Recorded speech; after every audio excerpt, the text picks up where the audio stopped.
Bismillahirrahmanirrahim. Assalamualaikum warahmatullahi wabarakatuh. Nama saya Hanif bin Omar. Sekarang saya akan menerangkan secara ringkas tentang pengenalan assignment kami yang bertajuk Bagaimana pengaruh keluarga dan sosial budaya mempengaruhi pembelajaran dan pencapaian pelajar. Yang pertama, latar belakang dan budaya yang diwarisi oleh pelajar dalam keluarga, etnik, masyarakat atau lokaliti yang lebih luas mempengaruhi perkembangan, kepercayaan, pegangan serta kepribadian seseorang. Yang kedua, kerajaan telah mengambil perhatian serius dengan mewujudkan sistem pendidikan yang menawarkan pembelajaran kepada pelbagai lapisan masyarakat dan peringkat umur. Yang ketiga, setiap individu adalah unik dan berbeza daripada yang lain, hasil lingkungan budaya, etnik atau jenis masyarakat serta penempatan tempat tinggal masing-masing. Yang terakhir, kesedaran tentang kepelbagaian budaya yang dibawa oleh pelajar dapat membantu guru menyediakan persekitaran pembelajaran yang baik lagi berkesan. Bismillahirrahmanirrahim. Assalamualaikum warahmatullahi wabarakatuh. Nama saya Nur Izzati binti Hashim dan sekarang saya akan menerangkan bagaimana keluarga mempengaruhi pembelajaran dan pencapaian pelajar. Baiklah, yang pertama adalah disebabkan oleh latar belakang ibu bapa, iaitu ibu bapa yang mempunyai perbezaan yang sama ada yang berpendidikan tinggi dan juga berpendidikan rendah. Semakin tinggi tahap pendidikan seseorang, semakin tinggi pengetahuannya. Ibu bapa yang menerima tahun pendidikan yang lebih tinggi lebih cenderung menunjukkan sikap dan tingkah laku yang positif. Dan juga penglibatan ibu bapa ataupun penjaga dapat meningkatkan pencapaian akademik anak-anak.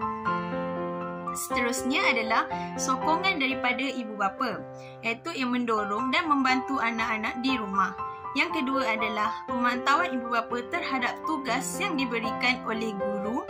Yang ketiga, ibu bapa dapat mengubah tingkah laku anak-anak untuk mencapai kejayaan. Dan yang terakhir adalah pelajar yang mendapat sokongan pembelajaran di rumah lebih cenderung menunjukkan pencapaian akademik yang baik. Okey, pengaruh keluarga dalam mempengaruhi pembelajaran dan pencapaian pelajar. Yang ketiga ialah sokongan ahli keluarga, di mana motivasi, dorongan, sikap, minat dan bimbingan ibu bapa serta ahli keluarga mempengaruhi pembelajaran dan pencapaian pelajar terhadap pembelajaran. Kapinga O 2014 menyokong bahawa ibu bapa yang berpendidikan tinggi lebih prihatin dan tahu akan kepentingan pembelajaran, di mana ganjaran diberikan kepada anak-anak yang cemerlang dalam pendidikan. Ini adalah untuk memotivasikan mereka agar terus cenderung dan terus minat dalam untuk kecemerlangan dalam pembelajaran. Okey, ibu bapa yang berpendidikan tinggi kebiasaannya akan bersikap liberal dalam dan sentiasa melibatkan diri dalam aktiviti PDP anak-anak. Ini jelas bahawa kepimpinan ibu bapa melalui teladan akan menjadi idola. Yang keempat ialah hubungan kekeluargaan, di mana menurut Baldwin dan Barowski, iaitu persekitaran keluarga merujuk corak interaksi keluarga seperti cara kita berkomunikasi dan layanan kita terhadap anak-anak.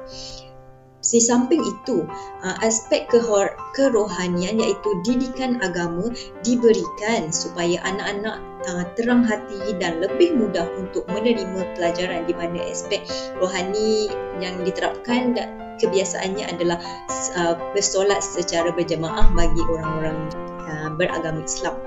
Selain itu, perhatian, kasih sayang dan sokongan moral perlu diberikan sepenuhnya untuk kecemerlangan anak-anak, di mana keseimbangan aktiviti akademik dan kurikulum dirancang dengan teratur. Ini menunjukkan bahawa ibu bapa merupakan ejen pertama dalam membentuk kecemerlangan anak-anak. Bismillahirrahmanirrahim. Saya Muhammad Ramizi bin Nur, P122160, pelajar Diploma Pendidikan Lepasan Ijazah UKM Set 19. Iaitu pada hari ini saya ingin memperbentangkan mengenai tentang satu isu yang berkaitan dengan pengaruh keluarga dan sosio budaya terhadap pembelajaran dan pencapaian pelajar di sekolah khususnya.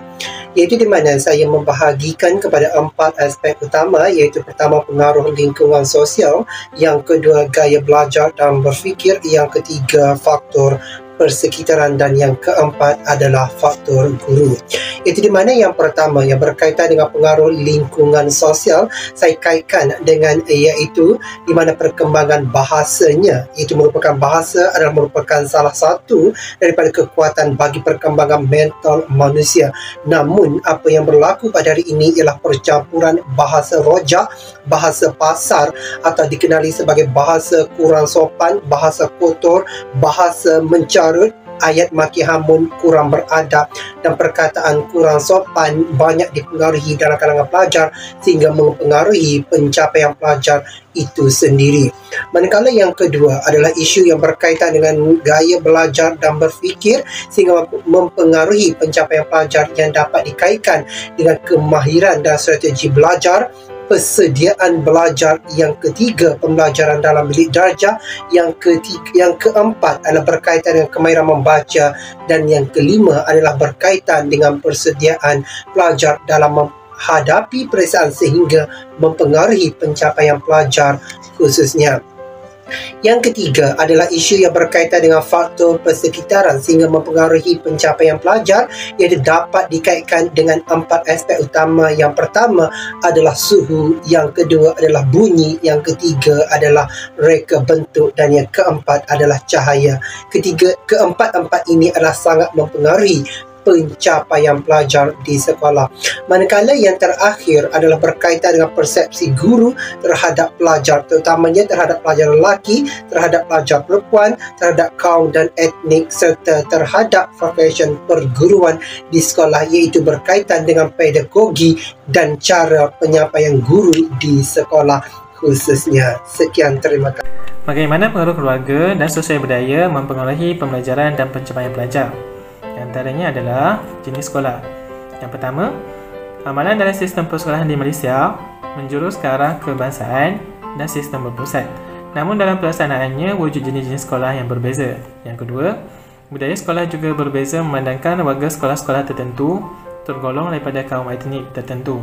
Yang ketiga, antara jenis sekolah-sekolah yang wujud adalah sekolah kebangsaan, sekolah menengah jenis kebangsaan, sekolah jenis kebangsaan Cina, sekolah jenis kebangsaan Tamil, sekolah bersama penuh dan sekolah berprestasi tinggi. Yang keempat, jenis-jenis sekolah mempunyai fokus yang berbeza, turut mengamalkan budaya yang berbeza. Kemudian, poin yang seterusnya adalah kepimpinan sekolah. Yang pertama, pengurus yang baik dapat mewujudkan iklim sekolah yang mesra, memotivasikan dan kerjasama sebagai sebuah pasukan. Yang kedua, saling bekerjasama antara sekolah dan komuniti, khusus melalui peranan persatuan ibu bapa dan guru. Yang ketiga, guru besar merupakan orang yang bertanggungjawab untuk mengambil inisiatif bagi menggerakkan perubahan di sekolah. Dan yang terakhir, di dalam organisasi sekolah, keberkesanannya adalah tanggungjawab pengetua sekolah itu sendiri. Seterusnya ialah kurikulum tersirat.